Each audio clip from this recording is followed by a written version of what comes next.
House of Cards is brought to you by Drizzly, your online liquor store. Available in over 95 cities across North America, Drizzly offers a huge selection and competitive pricing with a side of personalized content. Now there's no need to leave the house. Get alcohol delivered in less than an hour by Drizzly. Head on over to drizzly.com and order today. And now get $5 off your first order of $20 or more when using promo code DRINK19 at checkout. Shop beer, wine, and liquor with drizzly.com.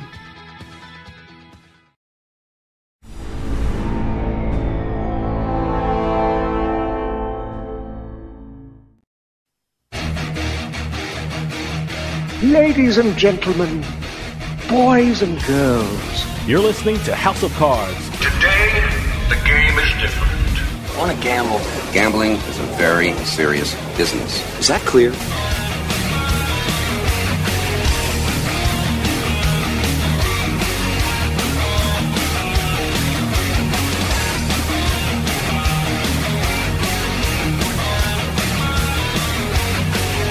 Welcome to House of Cards. Dave Weishuttle with you here, deep from the swamps of Jersey. We got a great show coming up for you.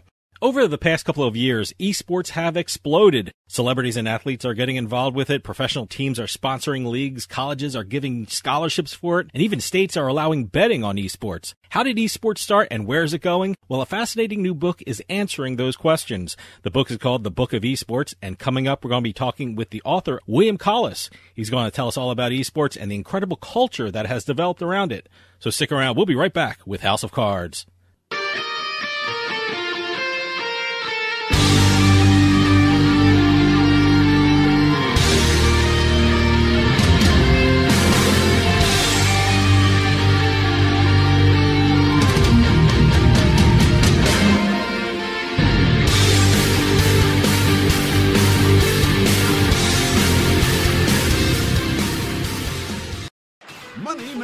Money always matters. If you owe thousands in back taxes to the IRS, how much can Tax Solutions Now save you? I paid less than I owe. That's right, money matters. So call Tax Solutions Now and get the IRS off your back. Since 2014, Tax Solutions Now has been a leader in the tax resolution industry. That's why we say money matters. Remove wage garnishments, property liens, fines, and penalties. Qualify for the Fresh Start program or even uncollectible status. Money matters. How much can Tax Solutions Now save you? I owed the IRS over $10,000. I paid a fraction of what I owed. Call now to reduce or even eliminate your back taxes. We were being audited. We couldn't sleep. We called Tax Solutions Now. I called Tax Solutions Now and got the IRS off my back. Thanks. You saved us a ton of money. Money matters. How much can Tax Solutions Now save you? Call now and find out. Call 800-297-9788. 800-297-9788. Psst. Yeah, you. Come here. Haven't you heard? We don't need to hide anymore. Now, we can shop privately for adult products at adamandeve.com. They've got massage oils, lingerie, and lots more we can't mention here. Use offer code SPICE404. They'll give you 50% off almost any one item, 3 free DVDs, free mystery gift, and free shipping. That's 50% off, free shipping, and more. Private shopping starts at adamandeve.com.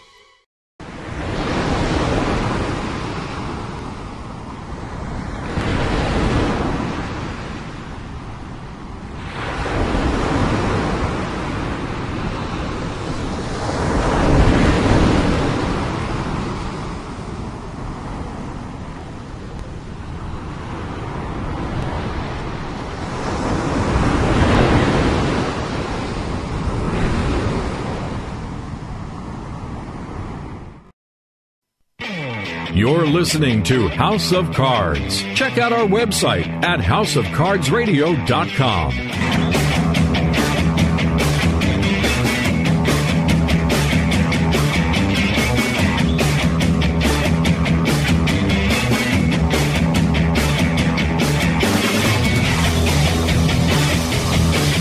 Welcome back to House of Cards. Dave Weishuttle with you. House of Cards is brought to you by the Life Hack Pack from More Labs. Unlock your best self with the Life Hack Pack from More Labs. The Life Hack Pack contains 2 bottles of Morning Recovery, 2 bottles of Dreamwell, and 2 bottles of Liquid Focus. The Life Hack Pack is specially designed to help you live your life not just better, but smarter. Use promo code Radio15 at morelabs.com to get 15% off your first purchase of the Life Hack Pack or any of their other great products. That's promo code Radio15 to take advantage of this great promo of 15% off your first purchase at morelabs.com. You can finally do it all with help from More Labs. Anyone in the gaming industry knows that esports have exploded over the last couple of years. Players have become stars, celebrities have become involved with it, professional sport leagues and owners have jumped on board with esports. States are even allowing betting on esports. But how did this whole industry start and where's it going? A great new book has just come out that talks about the evolution of esports and where it's going in the future. It's called The Book of Esports, and to tell us all about it, we have the author of The Book of Esports, William Collis, on the line. William, thanks for joining us. Are you kidding? It's an absolute pleasure to be here. Thank you so much for having me. Oh, thank you so much. And then thank you for writing this book. It's such an amazing book with an amazing amount of information. And, you know, esports is so new to a lot of people, and it sounds like a broad term. But for people out there new to esports, what are we talking about when we talk about esports? What kind of games are involved when we talk about esports?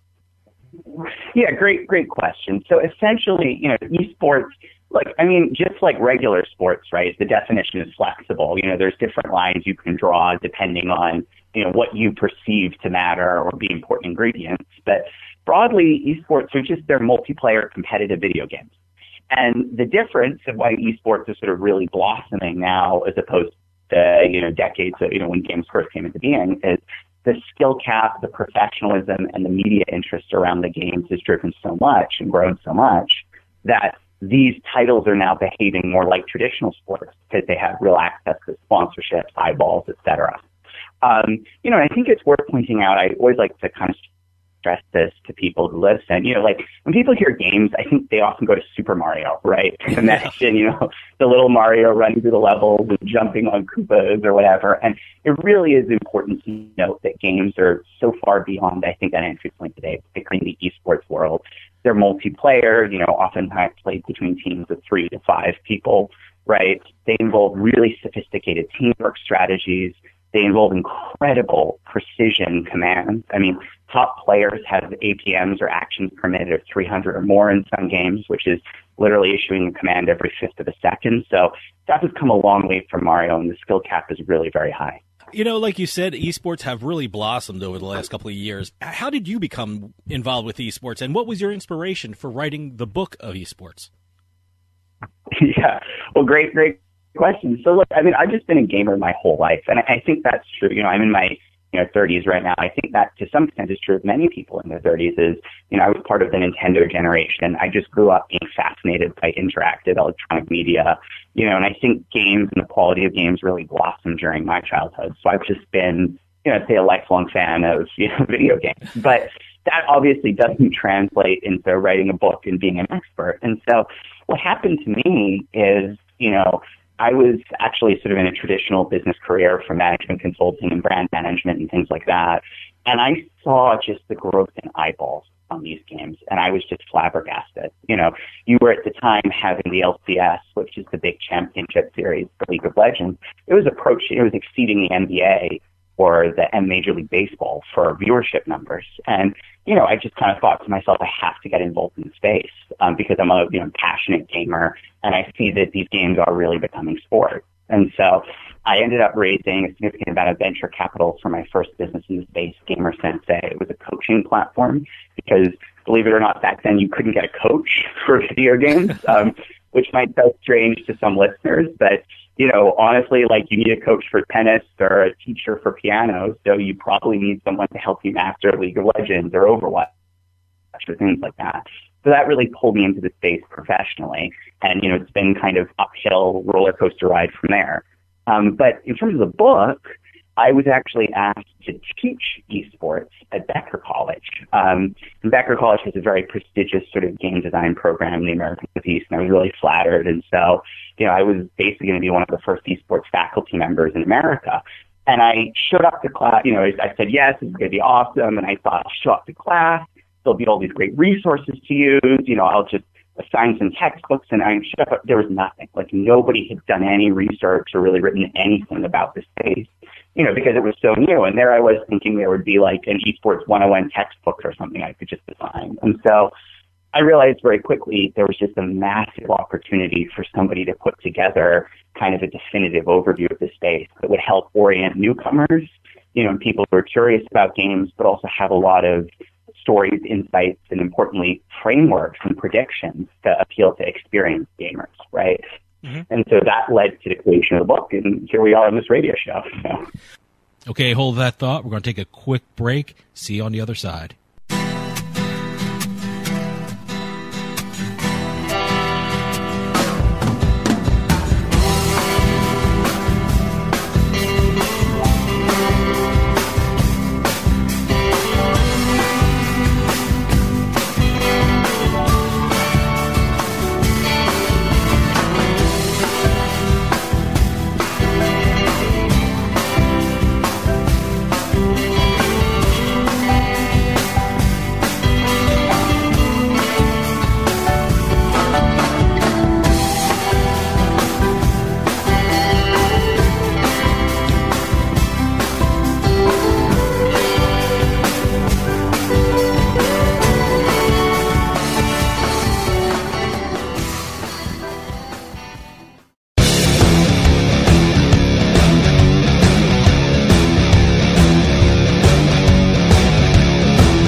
Card debt can ruin your life. If you owe $10,000 and minimum payments are siphoning away your paycheck each month, you can get debt-free in less time than you think. I've paid $800 a month for the past 3 years and haven't changed the balance on my credit card. Get Debt-Free Now has a program to reduce your debt, stop the harassing phone calls, avoid financial ruin, and settle for less than you owe. I feel like a huge weight has been lifted off my shoulders. You're pre-approved for our special hardship program if you owe $10,000 or more.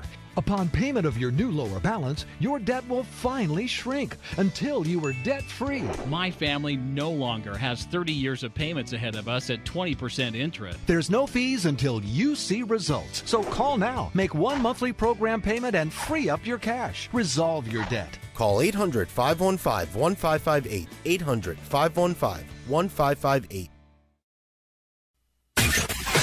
You're listening to House of Cards. Where was the house? Where was the House of Cards?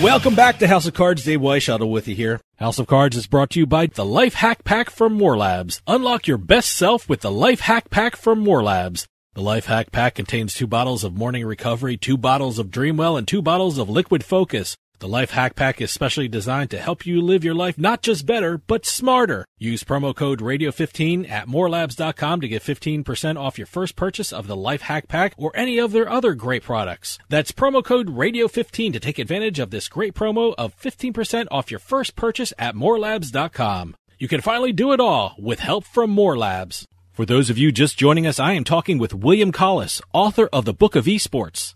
Well, you mentioned you grew up in the Nintendo generation. Well, I grew up in the late 70s and the early 80s, and I was pretty much addicted to my Atari 2600. And I always joke on this show that I think Pong was probably the first e-game, but you actually address that in your book, and you say that esports started before Pong, actually. When did esports actually start? Yeah.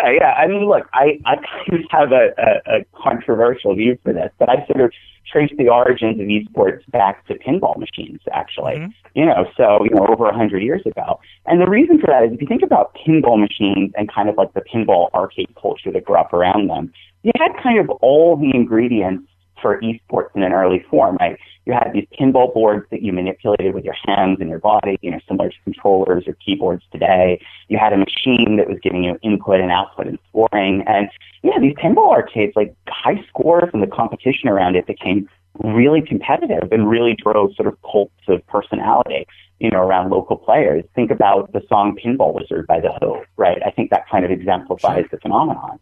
And so what I point out in the book is, look, people always sort of had enormous respect for people who could be good at games, right?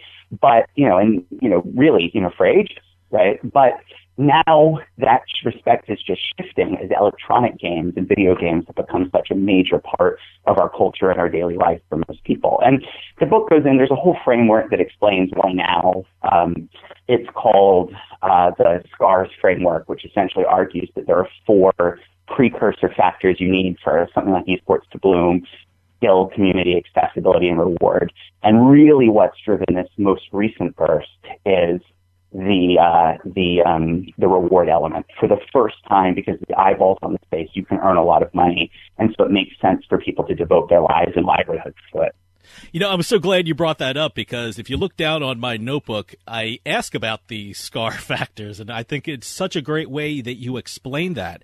You also have other 4 factors that needed to move competitive gaming forward for businesses, and that's the BAM factors, BAMS. What were those factors that need to be needed? Yeah. And I should say before I answer the question, I don't want listeners to think like the book is this very boring, dry academic book. It's not. It's the opposite.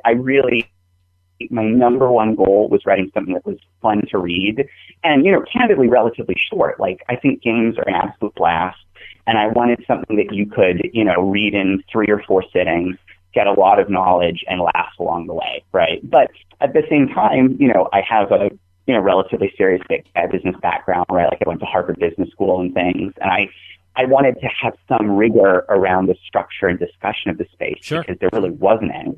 And so these frameworks that I introduced they really, for the reader, they help orient the argument and the narrative of the emergence of esports, but also, hopefully they lay some signposts for, how the industry itself can grow going forward. But specifically for BAMS, that's the monetization model that the publishers employ. Mm-hmm. So it stands for, oh my God, I got to remember these. It stands for Blades, Advertising and Assets, Microtransactions, and Subscriptions.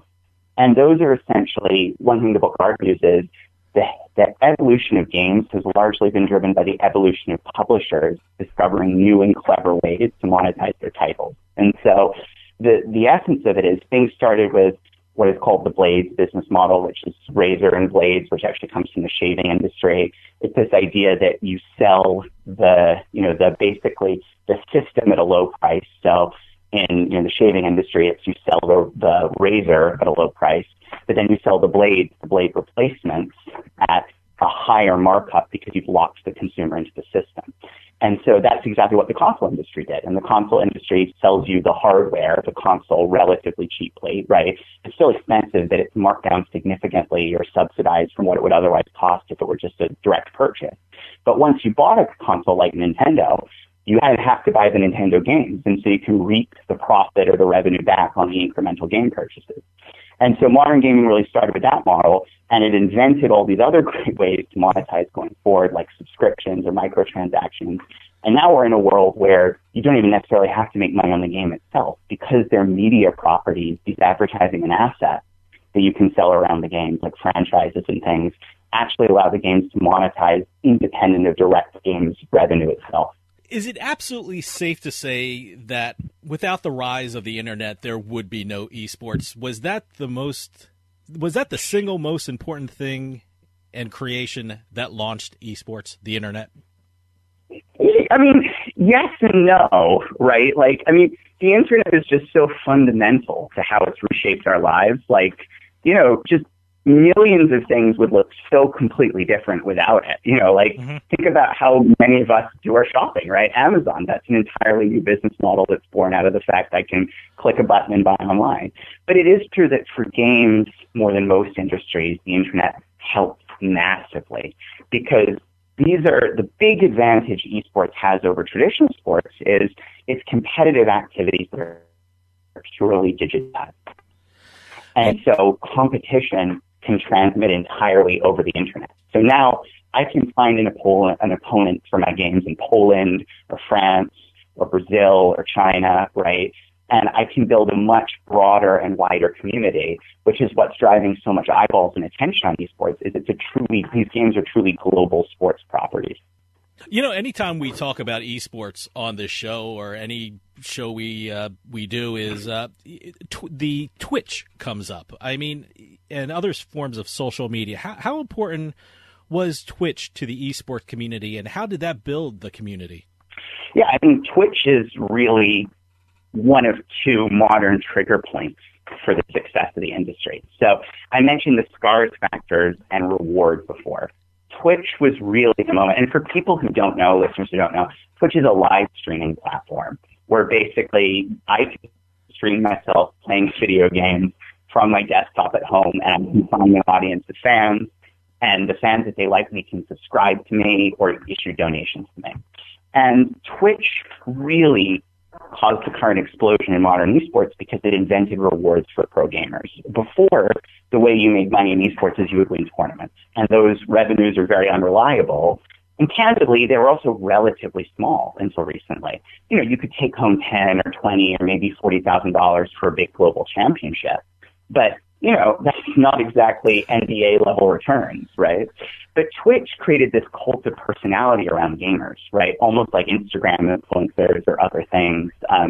You know, gamers would now have direct, reliable revenues because the subscriptions were recurring. So they could know, hey, every month I have 1,000 people who pay me $5. That's $5,000 a month. Maybe I should commit to this thing and see where it goes, right? Mm-hmm. And then as a result of the eyeballs they gathered, that brought in sponsors and advertisers, which is another revenue source. And the sponsors and advertisers started to pay for the tournaments, exploit the tournament revenues. So Twitch was truly one of two catalyst points for the modern ecosystem because it created the reward factor for being a pro. And it's still, for many pros and content creators in esports, the primary way they earn their income. Stick around. We'll be right back with more House of Cards.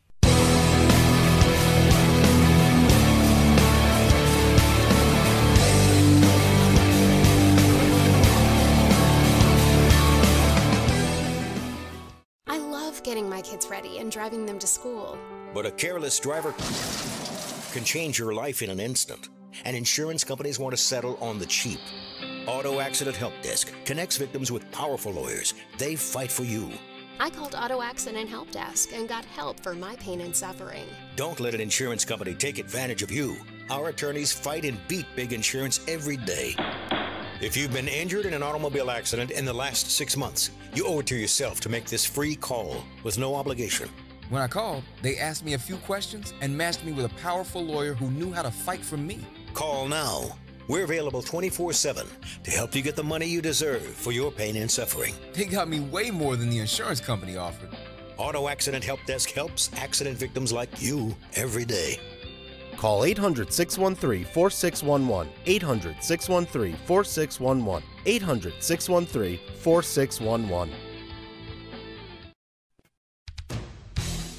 Hey, this is Dave Weishuttle from House of Cards with your House of Cards gaming report for the week of October 12th, 2020.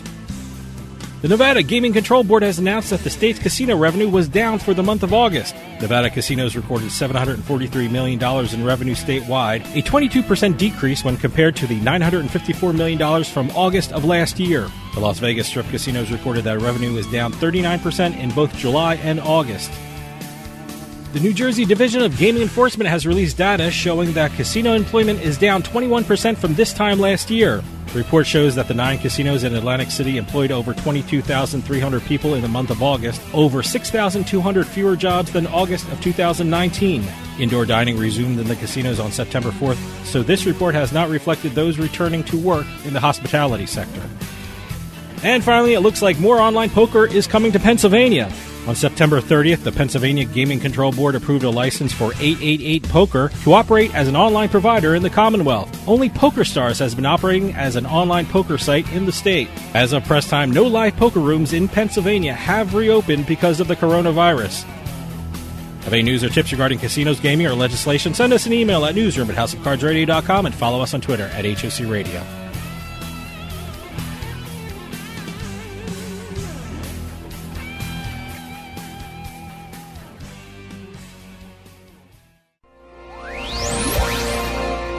You're listening to the House of Cards. Well, don't take it too hard. I've done a lot of stupid things in my life, too. Stupid? What do you mean, stupid?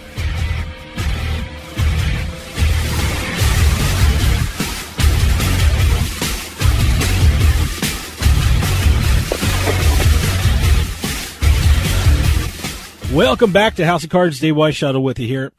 For those of you just joining us, I am talking with William Collis, author of the Book of eSports. The thing I loved about your book, the Book of eSports, is how you brought us through each game and you saw the evolution of eSports. And one of the games I want to talk about is, and it's the first one I heard anything about associated with eSports, was the game World of Warcraft. How important was that game for the early eSports community?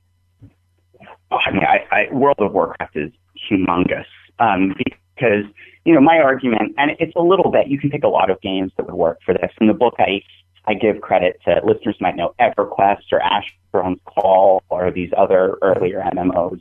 But World of Warcraft was really the first time you had large online communities forming around games that were stable and exerted influence into the real world. You know, the classic example of World of Warcraft is the number of marriages and divorces that came out of that game are incredible. There's some statistic in the book, I forget the exact number, but it's like 10% of all divorces in the United Kingdom were partially attributed to World of Warcraft or video games. You know, it was ridiculous. The spouses were just playing so much World of Warcraft. It was cited as a causal factor. And for people who were around during the WoW, I mean, it was huge. It dominated people's lives. And I think it got us comfortable as a society with real digital goods and digital prestige having value, right? I think that's what World of Warcraft did, because, like, being a guild master of a large respected guild, like in your game, that was something that came with adoration and accolades. And I even knew people at the time who would put that on a job resume. You know, they were proud of it. It showed they could organize large groups of people. And so World of Warcraft was a precursor of those community factors that I talked about in Scars. It was really the birth of online community.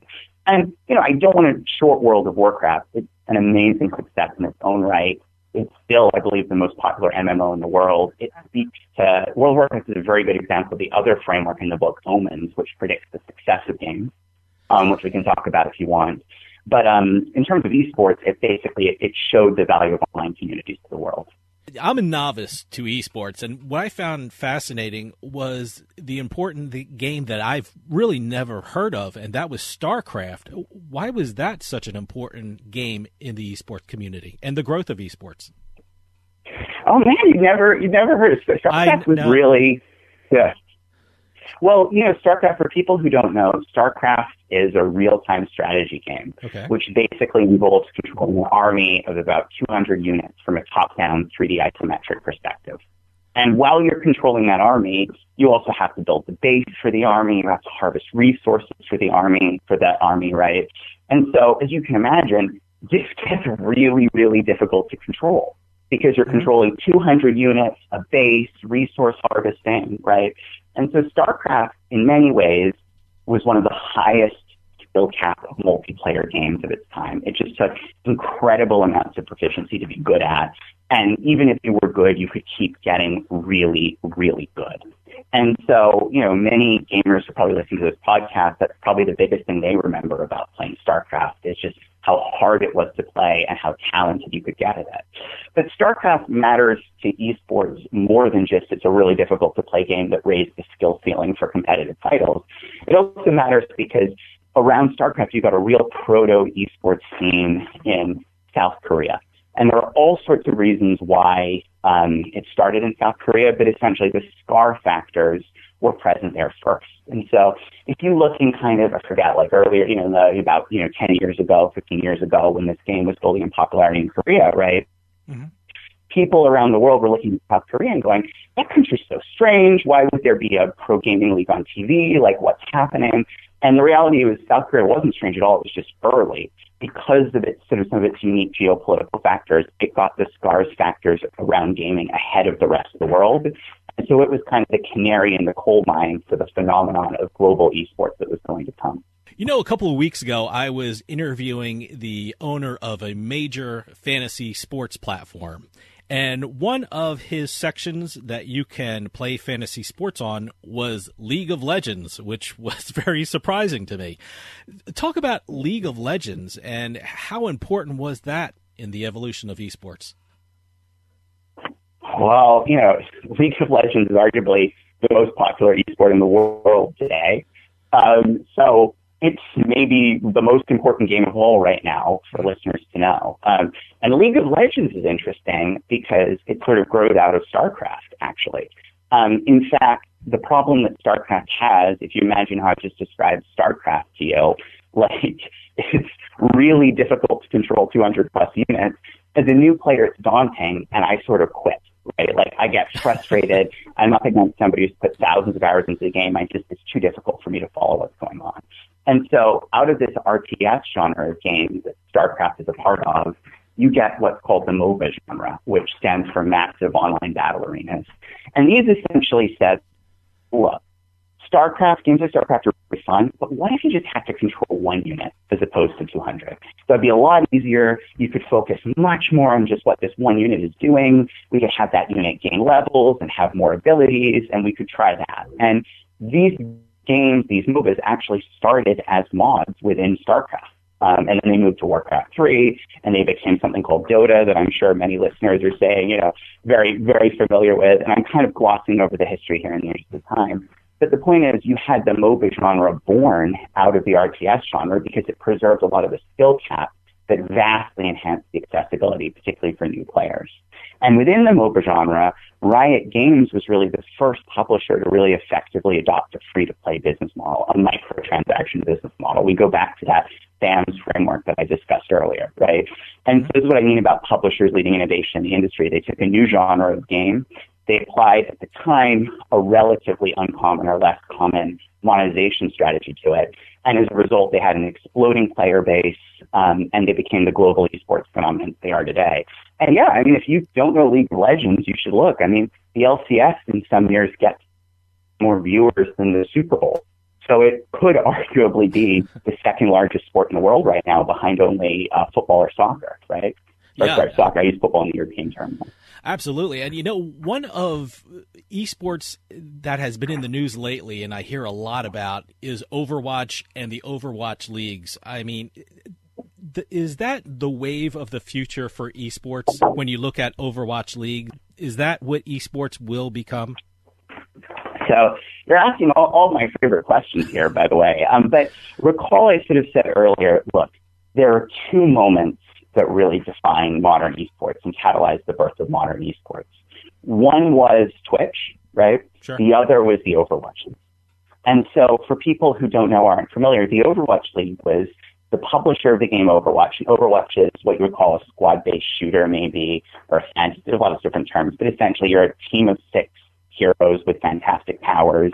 It's played from a first-person perspective, and you're shooting people with guns and things, but you also have these heroic abilities like flying or teleporting, it's a very cool game. And the game was very, very popular. Post-launch, Blizzard knew they had a pre-launch. Blizzard knew they had a hit on their hands, and so they made a decision. They said, we really want to lean into the competitive scene here, and we want to actually sell franchises. So just like the NFL or, the MLB, where you can buy a city-based franchise for Boston or New York and gain exclusive rights around that geography, Activision Blizzard decided they would do that for Overwatch. And overnight, that was really the moment when modern esports was born. And that happened because now, as a team, right, you think about sports, teams are really important. Previously, I kind of struggled to make money and have a reliable permanence around my income streams, right? Yeah. Because I could hire my players and build a great squad, but my squad was only as valuable as the players on it. Their contracts would lapse or be bought out, and there was nothing protecting my space in the league. So if somebody else came in with more money and said, I want to pay your players double, they could just force me out. But all of a sudden, this franchising created permanent rights. And if you think about sports, permanency is the key. Because you need to know, look at, let's say I want to devote myself to a baseball career. I start with Little League, I might play college ball, then I go to the minor leagues, all of that to finally get into Major League Baseball, right? If I'm lucky. Now, I have to have faith that whole time that Major League Baseball is going to be there, right? It's not just going to swap to Major League Cricket or Major League Hula Hoop or something crazy, right? You know, and we just trust that sports are permanent. But esports weren't like that. Games were shooting every year. Think about how many Mario titles a casual listener can name, right? Yeah. But the Overwatch League created this permanence for the teams, and it put a flag down for permanence in the space. And it said, this game is going to stick around. And real respected sports franchise owners, because a lot of major sports franchise owners bought into this, were willing to pay $20 million or more for those rights. So this had real value. And that signaling kicked off the modern gold rush in esports. Did Overwatch League also symbolize the time when esports was trying to transition into a spectator sport? I mean, was that the intention of Overwatch League, and is that how they sold it to sponsors, that we're now becoming a spectator sport? 100%. If you think of where you were in that BAMS framework, you were sort of at a microtransaction stage at that point. Most publishers were interested in how do we give the game away for free or at a low cost and make as much money as we can on selling you incremental upgrades in the game. That was the hot new business model. And the Overwatch League said, no, we can get franchise revenue for the publisher. I can get teams to pay me $20 million a pop. That adds up quickly. I can sell advertising. I can sell sponsorships. The teams can sell advertising and sponsorships. We can do local events. And, you know, some of this was already happening before. I don't want to say that all of this suddenly came into existence because of the Overwatch League. This was a gradual trend. But the size and scale of the Overwatch League and the permanent rights it granted, it transitioned esports from a cost center from the publishers, basically a marketing expense, putting on these tournaments in the hope that people would buy more copies of the game and buy more things in the game. It turned from a marketing expense into a revenue center, because now the act of throwing competitive activities could just be profitable in and of itself, right? Mm-hmm. Look at I think the most recent deal Activision Blizzard did was a $100 million deal with YouTube for exclusive rights to the Overwatch League for 3 years. And I think some other leagues, Call of Duty and Hearthstone along with it, right? So that's a lot of money, you know, even for a big company like Activision Blizzard. And so that was the moment, you know, again, Overwatch League is just so important for what it's done for the space. And that was the moment when publishers were like, hey, I don't just have to spend money on this. I can make money. Advertising and assets is a way we can monetize games. And that's where we are today. We're in this process of discovering all the different ways games can monetize without ever asking a player to spend $1 on anything related to the game.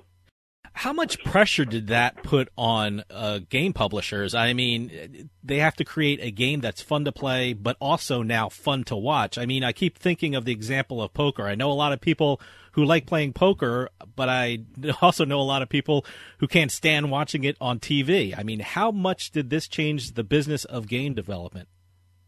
Well, you know, the short answer is not enough, right?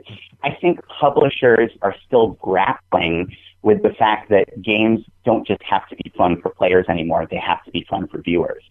And I think the success or failure of many of these other leagues that have come into being post-Overwatch League, and even including the Overwatch League, is really largely driven by the fact that these games, while they might be an absolute blast as a single-player experience, they're a nightmare to watch from a third party, right? They're not set up to be wonderful viewing experiences, so to be wonderful playing experiences. And what that's teaching the industry right now is you can't just take a competitive multiplayer game and say it's going to be a hot esport. Because the reality is, unless the viewership experience is there, sponsors don't want to be there, advertisers don't want to be there, because viewers don't want to be there, right? And so I think the industry is still grappling with all the implications of how game design has to change. And I think some games got partially lucky, like League of Legends, going back to that. The decision that it made early to focus on one hero to increase the accessibility for new players also vastly increases the accessibility and clarity for viewers. But also, to Riot Games' credit, they have made many, many business decisions since then to optimize the viewing experience of League, not just the playing experience. So they clearly understand as a publisher, and they're part of really the vanguard in this regard. They really understand that it's not just about playing the game, it's about watching. You know, like you said, the leagues like the Overwatch League are modeling themselves after other professional organizations like the NFL, the NBA, the MLB. Will esports players be modeling themselves after players in these leagues? Will we start seeing esport player unions where there'll be collective bargaining agreements? What do you see as the future for esport players? Well, this is a really interesting question because this is where, one thing I always sort of caution people about is, okay, this parallel between esports and traditional sports, right? Mm-hmm. You have to be careful because it does apply much of the time, but the times it doesn't apply, it really does not apply, right? And I think the case of player lifestyle and player experience is one where the traditional sports paradigms probably don't apply. And let me give you an example, but before I do, let me just say something like player unions, that will exist. And in fact, it does. There have been organizations like PIA that I think stand for the Professional Esports or the Pro Esports Association or something that have come into being that have tried to aggregate player rights. And I think you're going to see more of that moving forward for sure. But the big difference between being a pro gamer today and being a pro athlete is, let's use an example of somebody I know, like, Tom Brady, right? The quarterback, right? Because I'm from New England, although I guess maybe I shouldn't be such a Tom Brady fan now that he decamped. But anyway, right? Like, when did I actually see Tom Brady? I saw him in games and I saw him in commercials, and that's about it, right? That was it. So my exposure to Tom Brady was basically NFL games, essentially, NFL advertising. Now, think about esports pros. If you're a popular gamer like, Shroud, you might be streaming yourself playing 4 hours a day, 5 hours a day, 8 hours a day. That is a completely different fan engagement experience with the athlete, right? It is completely different because you're inside their lives. You're basically, these people could be a permanent part of your evening, right? For many people, they tune into somebody like, Shroud or Dr. Disrespect, and that's what they're going to do for their entertainment in the evening. So in that regard, esports pros behave almost more like Instagram influencers or social media influencers or even TV shows than they do professional athletes. And that's actually a divide in the industry too, because if you think about being an esports pro and having a choice, right? You can stream and get your streaming revenues, right, which are very lucrative and very reliable. Or let's say you have a big tournament coming up and you want to practice, but you want to practice in secret. You don't want to show the other teams your strategies or the heroes you're working on. And, because that is a huge advantage, right? So the more competitive you are as a player, the more streaming becomes difficult to integrate into your lifestyle. And the more you have to sacrifice some of these streaming opportunity revenues for the chance at competitive revenues. And where the industry nets out on how that trade-off makes sense is going to be really interesting to see because I don't think it's settled today. Some pros say, I just love competition, I'm a full-time pro. Other pros drop out and say, I earn way more money streaming than I do maybe sometimes winning tournaments.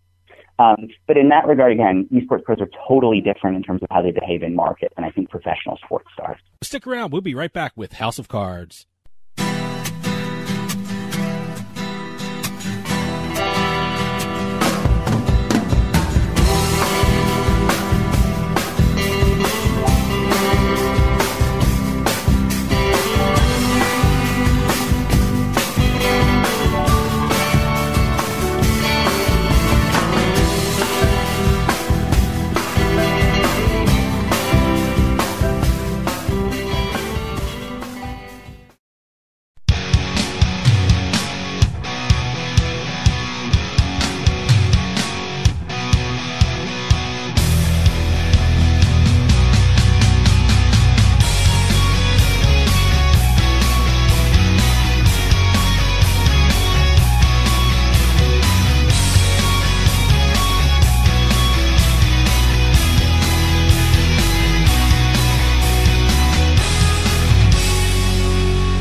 Haven't you heard?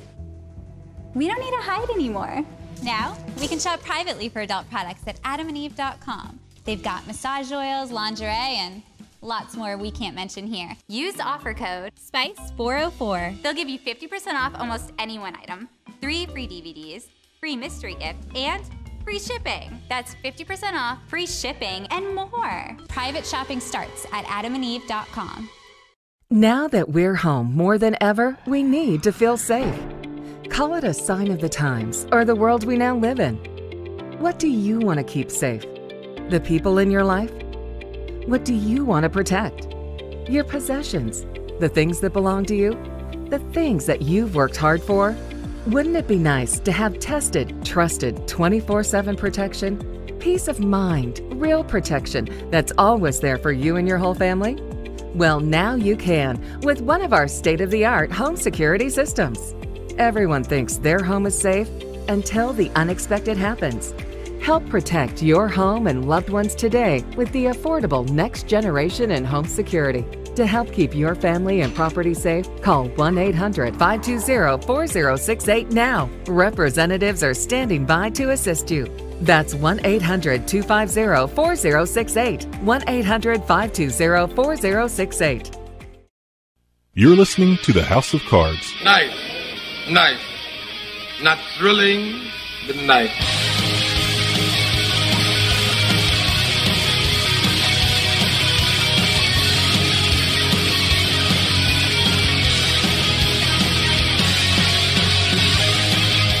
Welcome back to House of Cards. Dave Weishuttle with you here. For those of you just joining us, I am talking with William Collis, author of the Book of eSports. How are pro esport players recruited? I mean, I'm very curious about that. I mean, I've read stories that there are going to be esport drafts. I read a story also there might be an esports combine, much like the NFL combine in Indianapolis. But how are these players recruited onto these professional teams? Well, lots of different ways. Sometimes with networks, you just know players, sometimes analytics. But more and more of the industry is professionalizing. Like you said, combine, right? I'll just give you there is a combine. For example, the NBA launched the NBA 2K League, which is their sort of digital version of basketball that they're building a competitive esport around. And the NBA, for the past 3 years, has had a combine, literally. Yeah.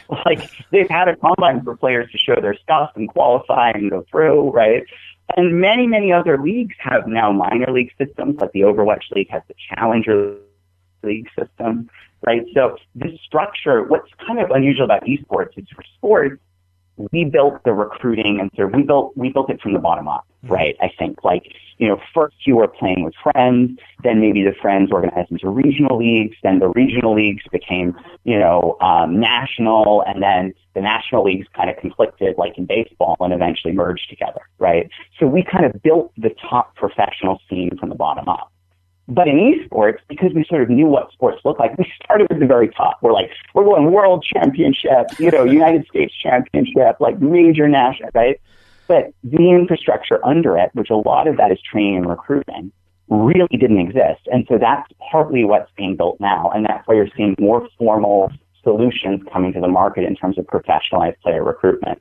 But we still have a long way to go there as an industry. How does leagues and developers know that a game will be successful and maintain an audience for a long time? I mean, for example, Fortnite, that is such a great game for a lot of people. How did that maintain such a loyal following? Well, that's my last framework. Well, not the last, but that's another framework from the book, the Omens framework, because this is a really interesting question. And one of the big things that kind of propelled me to write this book is, why did some games stick around and other games not, right? Yeah. And that is a really central question for all the reasons I sort of said earlier about permanence in sport, right? If you love the game, you need to have confidence it's going to exist if you're going to try to become professional in it. And so the Omens framework is basically arguing these are the 5 factors that games need to display to continue to be successful and to compound on their success. And they stand for opportunities for competition, monetization, ecosystem, network effects, and switching costs. And I promise, guys, this is a lot more exciting in the book. You'll have a lot of fun reading about this. It's cool. There's great examples. But for the purposes of this, the publishers that do these elements well or better and improve them over time stick around.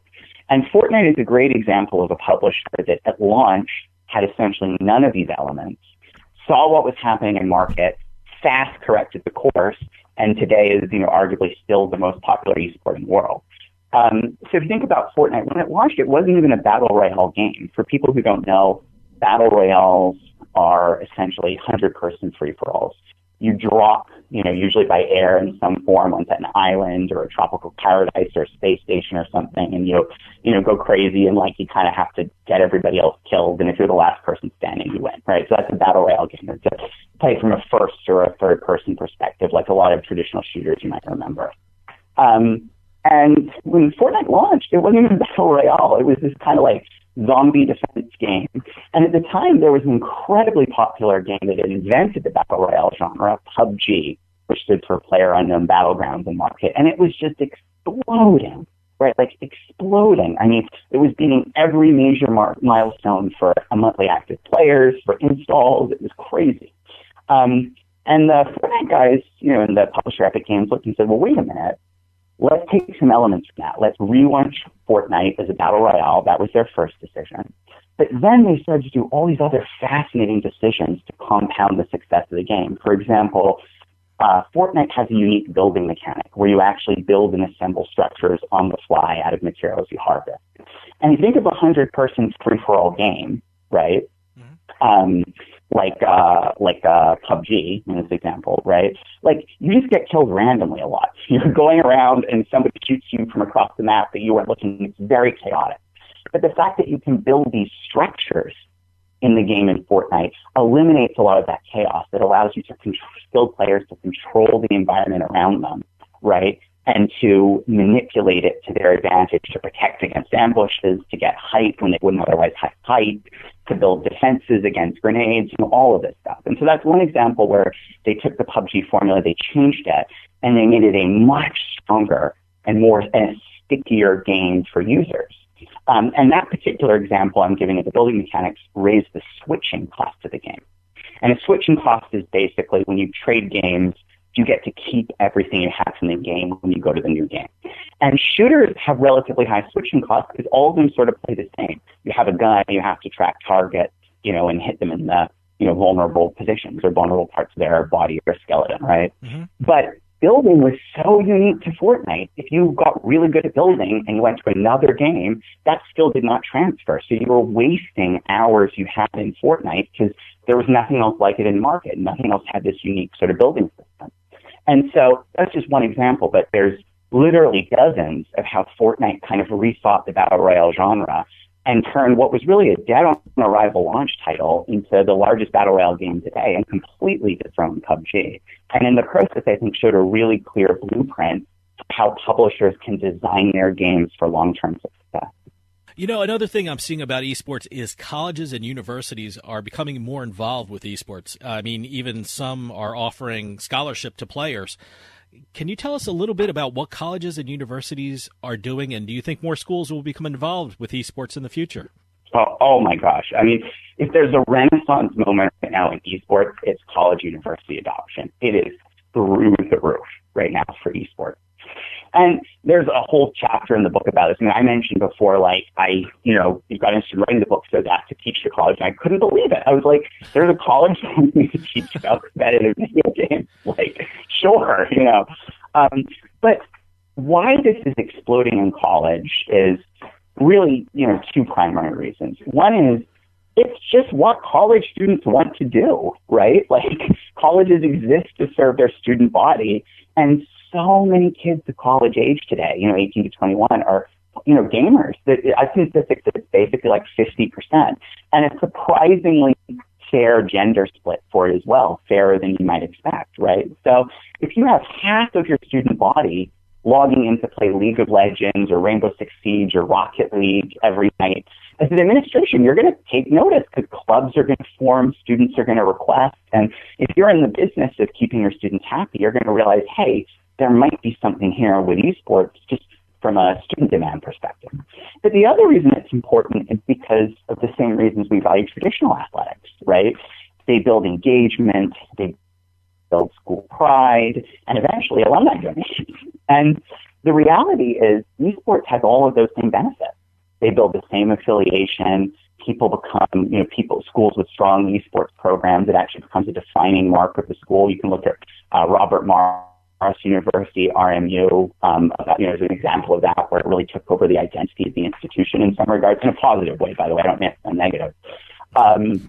And, you know, by the way, the students who are playing esports are maybe not the same people, or at least some of them aren't the same people who are, you know, participating in traditional sports and getting the benefits that way.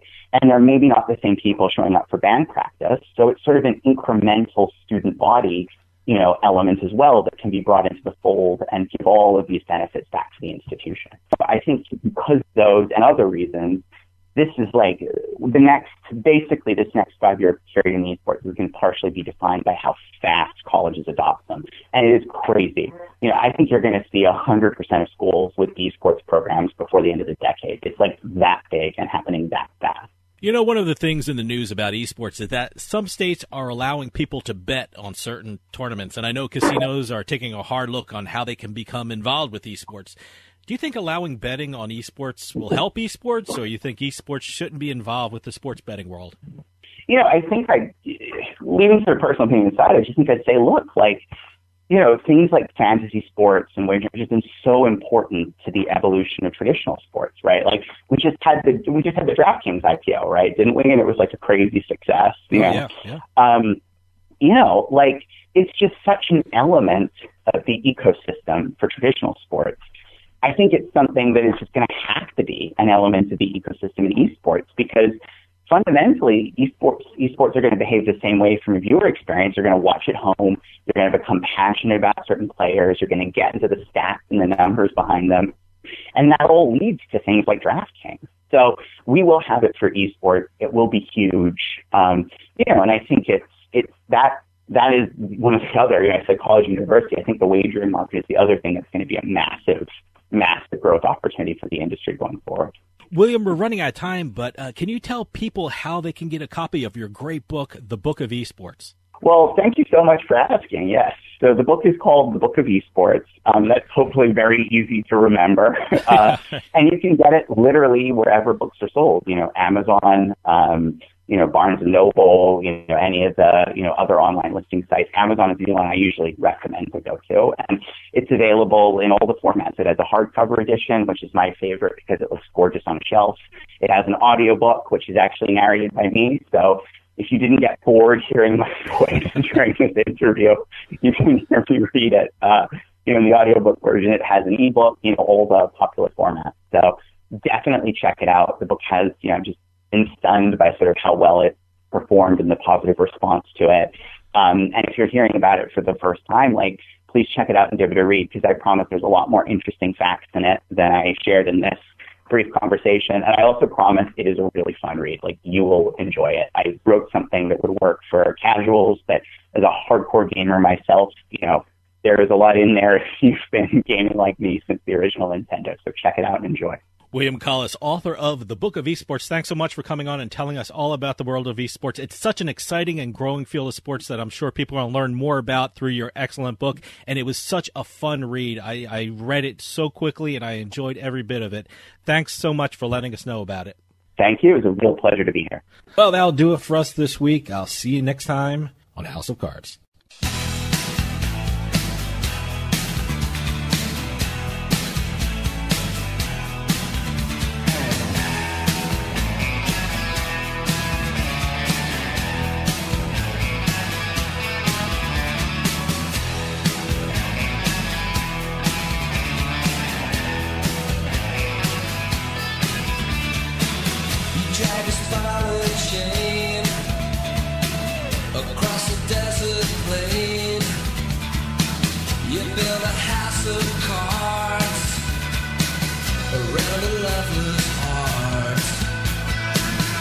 Wild country in your head.